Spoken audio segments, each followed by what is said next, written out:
Pandemonium Reigns. Tennessee played host to Florida on Saturday night. Wins this game 23-17 in overtime. The sixth win since the turn of the millennium against the Gators. 2001, 2003, 2004, 2016, 2022, and now 2024. Let's talk about it. My name is Dan. This is Pandemonium Reigns. Thank you so much for taking your time to hang out with me as we talk this Tennessee-Florida game. Want to just say real quick that thank you so much for the continued growth on our channel and our podcast platforms. But my goodness, what a doozy on Saturday night. What a high-low of emotions. J.D. Pickell, host of one of the On3 channels, The Hard Count, forgive me, asked this question regarding it. He said, Tennessee fans, is the glass half full or half empty? I don't know, JD. I don't know. And I think that's the problem. I do know this. There's a glass. I mean, there's water. How big's the glass, though? Therefore, I don't know how to tell you how much water is in it because I don't know how big it is. So I don't know how much water we have. There's a lot of reason. What I'm getting at, there's a lot of reason to be concerned going forward for the rest of this 2024 Tennessee football schedule. We're right in the thick of this thing. Alabama is getting ready to come Saturday, 3:30 kickoff, and that's going to be a much more difficult test because we have major problems. I said on Twitter, we have $1 million problems. $1 million problems. My point in that is that you've paid a lot of money for Nico. You've paid a lot of money for Lance Hurd. And I don't know that you're getting your dollar just yet. Just yet. I'm not saying that, it was a bad decision to bring these guys in or to spend the money, but $1 million problems. And the reason it's a problem is because this is a what have you done for me lately sport. It's a what have you done lately for me sport. So again, I don't know if that glass is half full or half empty. I will say this though. I do think there's a lot of good things coming out of this game on Saturday night. And what I'm noticing with our program is this. We are raising the floor. That's the good news. We're raising the floor. The problem or the bad news is we're not pushing the ceiling. We're raising the floor, but we're not pushing the ceiling. As of right now, out of what I saw Saturday night, we're looking at an 8-4 season. Maybe I should more carefully say you're looking at an 8-4 football team. You have an 11-1 defense. You've got a 5-7 offense.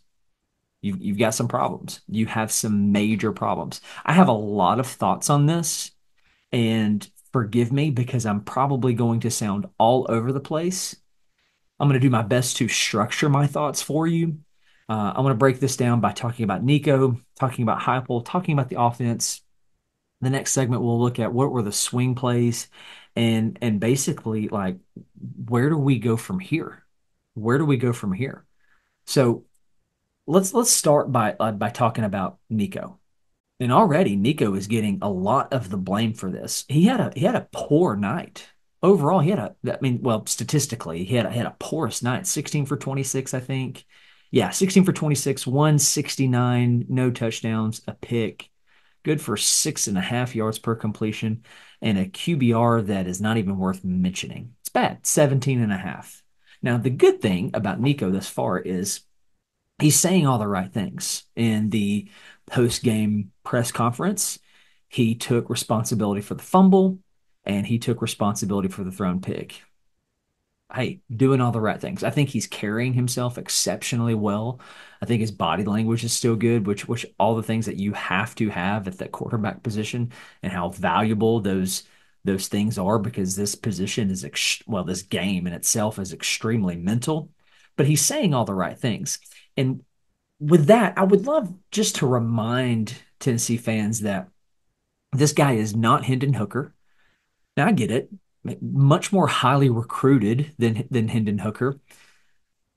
But if you're expecting every 5-star to come in and be an immediate impact, Said it before, I'm gonna say it again. They're human, right? And I think what we're gonna have to come to terms with regarding Nico is that he just needs more time. He's still QB1. He's not his job is up not up for grabs. I still think he's the best quarterback in the quarterback room. He definitely has the highest ceiling. But when I say he's not Hendon, I want you to think about some of the mistakes that Hendon had to make and how those helped turn him into what he was. Keep in mind, he threw the game pick, game deciding pick against Pitt in 2021. If you're wanting him to be Hendon, it's just not a fair comparison. Hendon played what, 25, 30 something games in his time at Virginia Tech before transferring here, had a nice handful of college football game experience before coming to Knoxville. Nico didn't have that. He didn't have that. Sure, playing Iowa in a bowl game, solid. It's not the same as far as experience goes. Regarding Saturday night, he had a he had some didn't make some plays that left points off the board. There was a route that was ran. I forget who, Brazil, I want to say. I really don't remember. In the moment in time, I went back and looked for the highlights, couldn't find it in the shortened version. I don't really need to remember who it was. It looked like a go route. The receiver turns over his left sideline, turns over his right shoulder. He's expecting it out in front of him, or he's expecting it in that line of view. That ball sails over his left shoulder out of bounds. That's on Nico. All right. It wasn't some kind of choice route or option route. The decision was made. Badly placed ball. The interception that he threw, poor. I mean, JG like how many times did we see Jarrett Guarantano throw an interception to a linebacker sitting underneath the route, just reading the zone, right? Or just reading the quarterback's eyes sitting in zone. That's exactly what happened. So Nico has to be better. Now, in his defense, there were passes that hit receivers' hands, and they have to make that play. They're on scholarship for a reason. If it hits your gloves, you have to make that play. And I think there is a totally different narrative that would be out on Nico if Chaz Nimrod doesn't drop that ball in the final minutes of regulation. I believe it was the final possession for Tennessee before things went to overtime that would have put us definitely in field goal range. But that thing was going to be caught in stride. Nimrod puts it on the ground. He catches that thing. We're talking about how Nico makes clutch plays. All right. So as far as Nico goes, I just think that we need to settle down and we need to take our bumps and bruises on the chin regarding Nico. I think we need to come to terms with that him being gone in 2 years is maybe not what's going to happen after all. He might be a 3-year guy. Who knows? He might just totally progress and come back and he is as originally advertised and does all the things. All right. So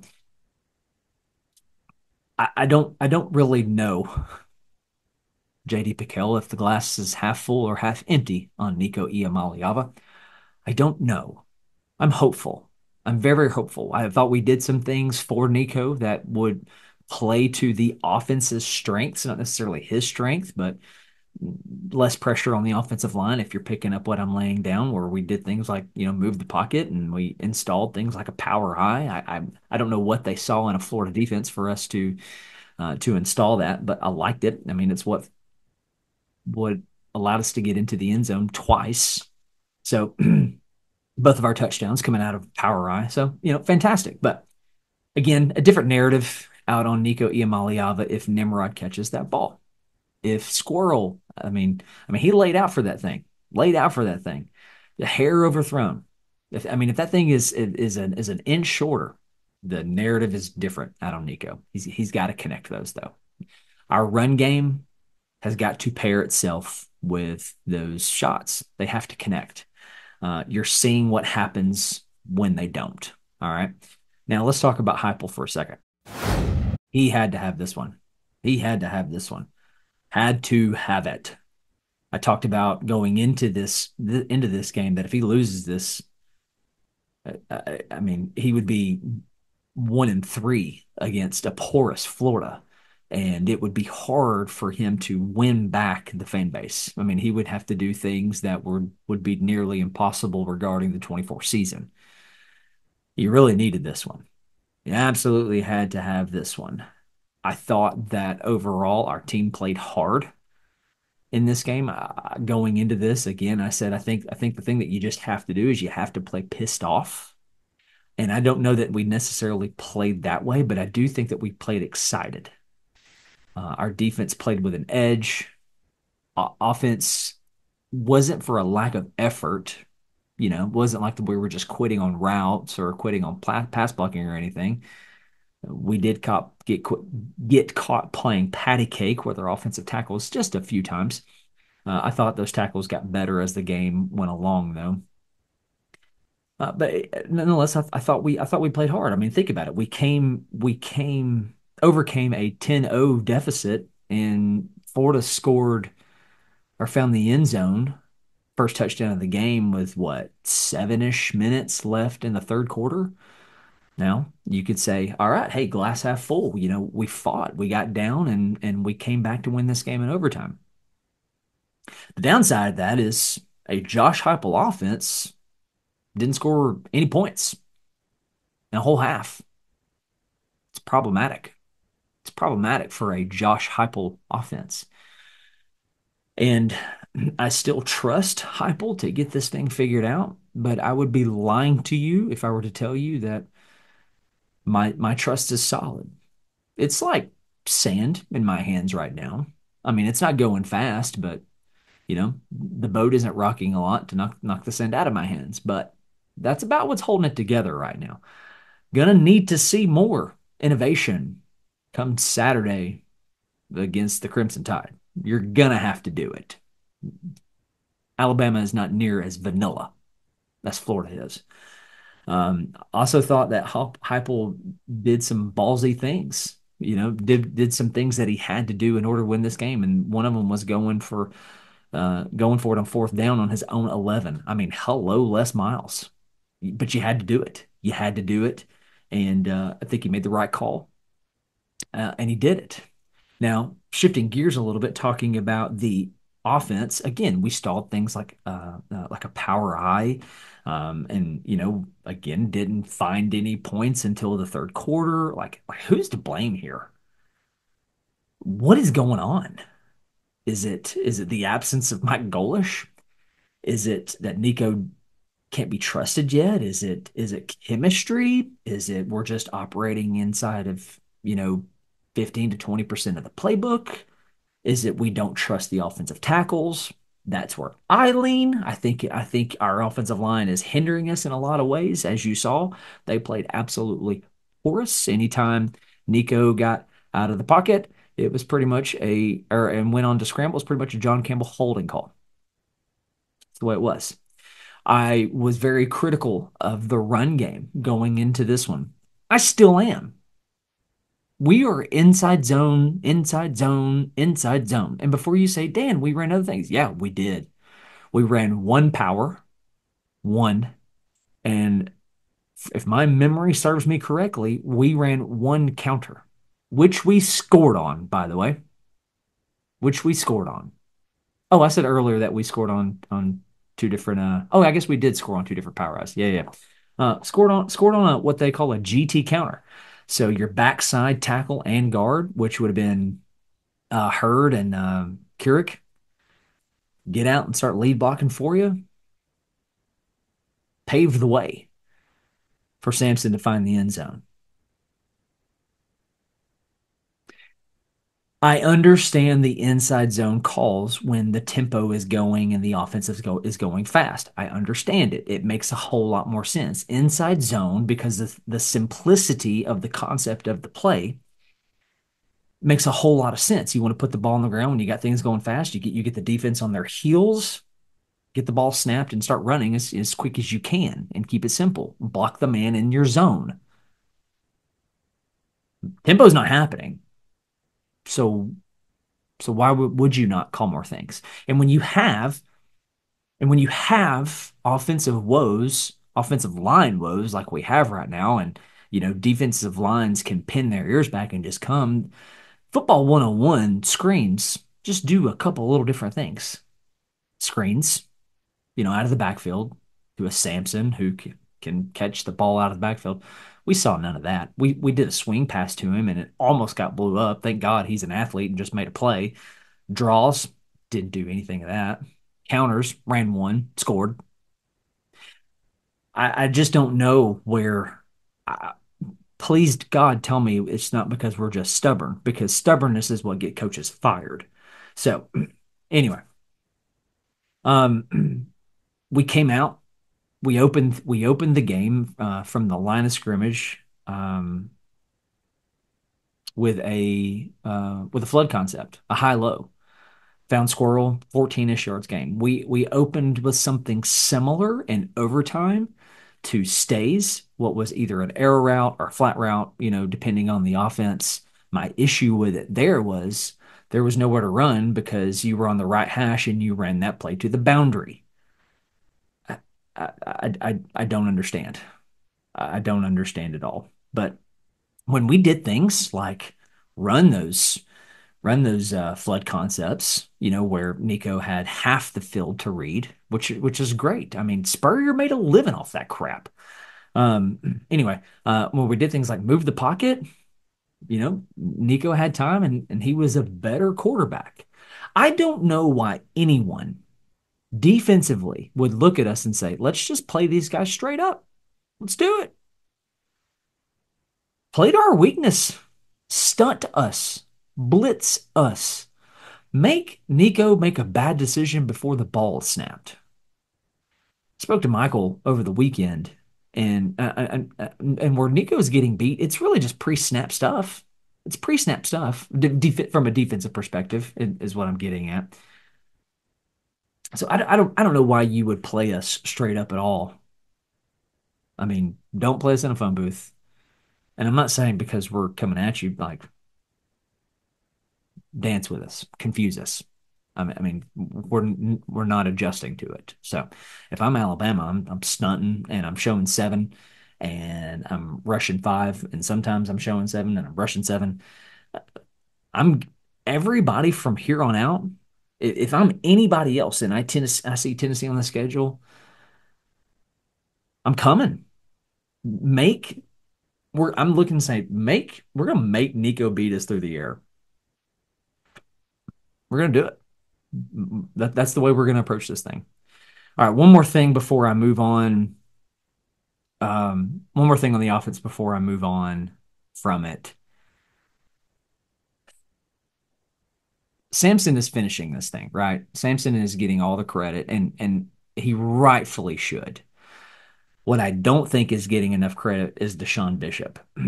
When the run game is not there, and early on it's not there, Samson is struggling to find yards. These same plays in the same exact situations, Bishop is finding it. Bishop is, as far as the run game goes, he's getting that thing going. So it's time to put that man on scholarship.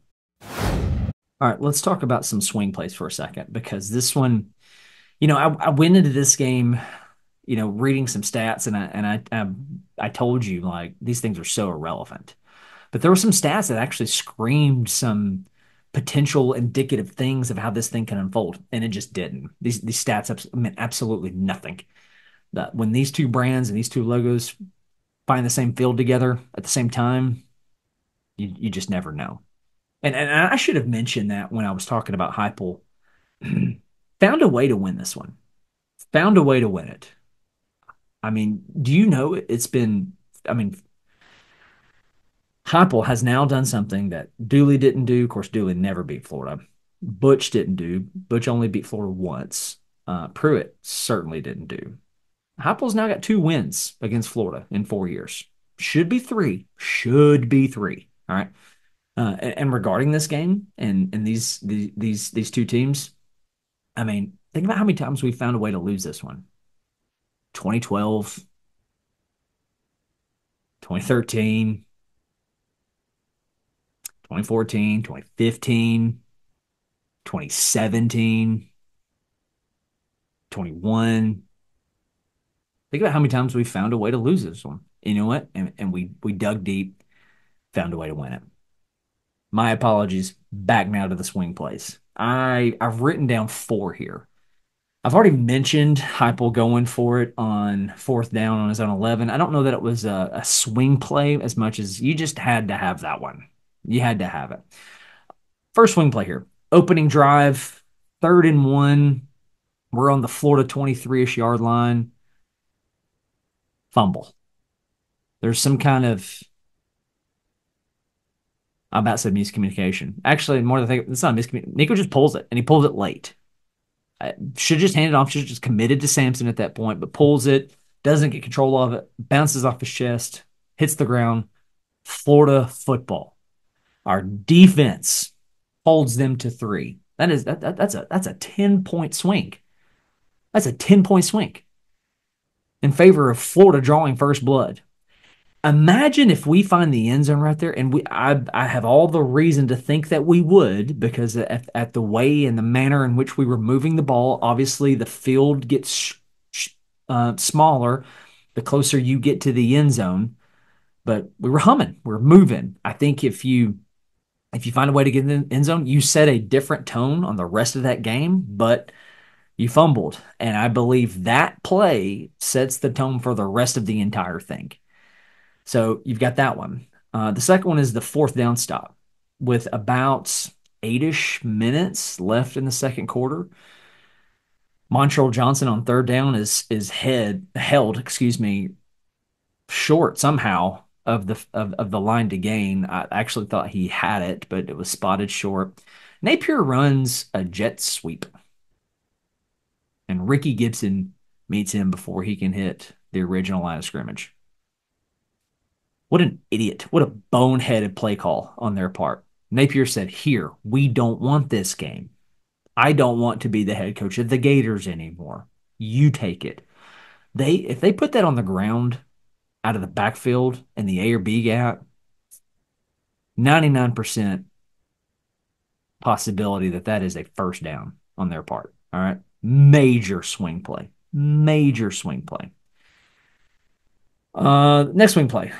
3 minutes, 15 seconds left. First and goal. In second quarter, sorry. First and goal. Getting ready to go into half. Right there on the goal line. Mertz is stripped by Pierce. What a play.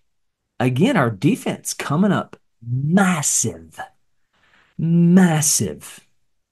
Now, Nico ends up throwing his pick on that ensuing drive, so that's not really a point swing, but it is sure as heck a game swing. If they find the end zone right there, I mean, we're in serious trouble. Serious trouble because the offense is just struggling to move the ball at this point. Finally, I thought the last swing play of the game, and maybe this one's less of a swing and more of just of an impact play, but Lagway throws a pick right off of our touchdown. And when now we did have to settle for 3, but he just didn't see Carter makes contact with an eligible receiver, bumps him, drops back, boom, pick. It was really unfortunate that we had to settle for 3 there because that would have been, massive for us to find the end zone. Another play that is of note is top of the fourth quarter, 4th and 3. Lagway attempts to find Wilson on a slant, but it's batted down by Jermon McCoy. That would have been, I mean, I guess you could say that was a swing play because if they connect with that, you got to think they at least find the scoreboard, with a field goal. I mean, they're going to take over. They're going to, if that ball is completed, it's just outside our 30-yard line. If it's completed, I mean, it's definitely good for a first down. But some other closing thoughts here, before I get into the rest of the schedule. They ran a high and low concept that we just couldn't stop. They would do it out of boots, play fakes real quick, where they just, quick outs and things to the flat, arrow routes that we just couldn't stop. It One of them gave me flashbacks to 2012, where Trey Burton did it and screamed down the sideline. Luckily, we caught him this time around. Um, I think that Napier was getting us to use a timeout on that final touchdown when they scored with 29, 30 seconds left. I don't think he had any intention of going for it. I think he should have. If I'm a Florida Gator, I'm like, go for this. I mean, do it. Like, you need to play to win this game. I mean, you just silenced the crowd. Do it. But I think he knew that our offense had the potential to drive the field to do something, and he gets us to burn one of our timeouts. So, um, take with that what you will. I think the play of the game is arguably Bryson Eason in overtime, where he perfectly reads the screen, undercuts the block, makes the tackle in the backfield, which is ultimately going to push them farther back for the field goal attempt that they're about to make. All right. So a lot of thoughts there. I do say as a Tennessee fan that I hate that Mertz is now done for the rest of the season on, I mean, it wasn't even a football play. Um, I was wrong on him coming into Florida. Like, man, he hasn't done anything in Wisconsin. What makes us think that he's going to do anything at Florida? There you go. I fell for transitive property. Keenan Pili, he's done. We got that. We got that news today, and just unfortunate. A guy who has all the potential in the world, more than enough potential and football mind to play and do well at the next level. But the poor guy just can't stay healthy. Begging God for a speedy recovery that he can get to the NFL Combine, put on a great combine, get drafted, go make all his money. Would love for that for him. But let's get into the final thing here by looking at the rest of Tennessee's schedule. So if you're watching on YouTube, you can take a look here. Obviously, not breaking news to anybody here, but Alabama coming to town, and not going to do a preview here, but all I would say regarding that one is you got to get your crap together, and you better get it together fast because Bama is beatable, but um, they can move the ball, and that is going to be a major problem if you can't. So you're going to get a bye week before that Kentucky game, which is going to turn out to just to be incredibly massive for us. Kentucky is now a problem. Thank God that game is in Knoxville. As of right now, should be a win. Mississippi State continuing to improve, but still should be a win. Should be. Hopefully, the bye week and even this week, we can do things to get better offensively, whether that's just getting better at what we do or innovating. Innovating. Michael has got a great idea that I hope that he's going to throw at you, but I'll say this: it just looks a lot like what 2019 Kentucky did. Um, Food for thought. Okay, get innovative. You might have to risk running Nico some to make them respect you. Maybe it's just taking more shots here and there. I'm not really sure. I'm not the one that gets paid millions to do it, but what I'm telling you right now is what you did on Saturday is going to get you beat by 3 scores by Alabama come this coming Saturday. Anyway, it should be Mississippi State. At this rate, you're not beating Georgia. It's just not going to happen, especially not in Athens. Not this Tennessee football team, which is so upsetting. And I really wish I would have opened this because if you'd have told any Tennessee fan that a Josh Heupel offense is going to be trying to find its gear by the Florida game or the Alabama game, we'd have told you you're crazy or like they're just the offense is struggling. Like you're psycho. Like you have no idea what you're talking about. The lovely thing about college football, nobody knows, right? So anyway, you have a defense that can hang with Georgia. You have an elite defense that can do it. That can put you in a position to beat a team like Georgia. But this offense just can't. Not right now, anyway. You should get a win against UTEP. I don't see any reason why you shouldn't. I'd put my annual salary on that one. But Vanderbilt, as of right now, scares the crap out of me. And it should anybody who has, because Vanderbilt has dynamic quarterback play. And they are playing with house money every single week, doing whatever it is they have to do to win. Teams who are confident and dynamic quarterback play are extremely hard to beat. I don't care how good the roster is comparatively. I don't care the brand or logo. It does not matter. Vanderbilt is going to present a serious problem. A serious, serious problem. As of right now, I'll pick us to win that game, but better get your crap together come Saturday, because this is a big rivalry, and much like the Florida game, Huepel needs now to flip this narrative. This game is at home, obviously. Um, the next one will be played in Tuscaloosa. You're looking at DeBoer's second years. Schematically, players will be playing faster. They always do in second year schemes. You're year four, man. You're year four. And Bama, who is completely beatable, year one head coach. The greatest of all time is gone, and they are vulnerable. Get your crap together.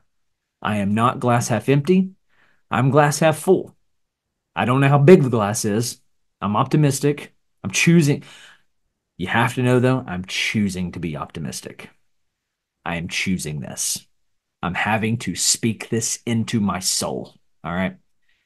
Thank you guys so much for hanging out with me. I'm going to end that awkwardly right there, because it just is what it is right now to be a Tennessee football fan. Tennessee fans enjoy it. We just haven't beaten Florida this millennium. Just haven't done it. And the fact that we did it, we found a way to do it, celebrate it, rejoice in it. We get 360 something days at this point to celebrate it over all of your Florida fans. Even if we lose every game from here on out, we beat Florida. So there's been times in the past where we found ways to lose it, but we didn't Saturday. Hoping the same thing for this coming Saturday. While you're here, make sure you hit like on the video. If you're on YouTube, make sure you hit subscribe to the channel if you haven't done that already. Again, we want to say thank you so much for giving of your time to listen to the people like us who just, it's opinion. It's really all it is, and I'm extremely grateful that you think enough of mine and Mike's to turn it on and to listen to it. Appreciate it so much. I will say one more thing. Listen, I love Tennessee just as much as the next guy, but don't let this impact your emotions. Don't let it impact your family, your kids, whatever. Be upset, move on. At the end of the day, it is just a game. There are way more important things to be upset about. All right. Hey, I love you guys. Thank you so much again for hanging out and letting me tickle your ears. I love you guys. God bless. Go Vols. Pandemonium Reigns.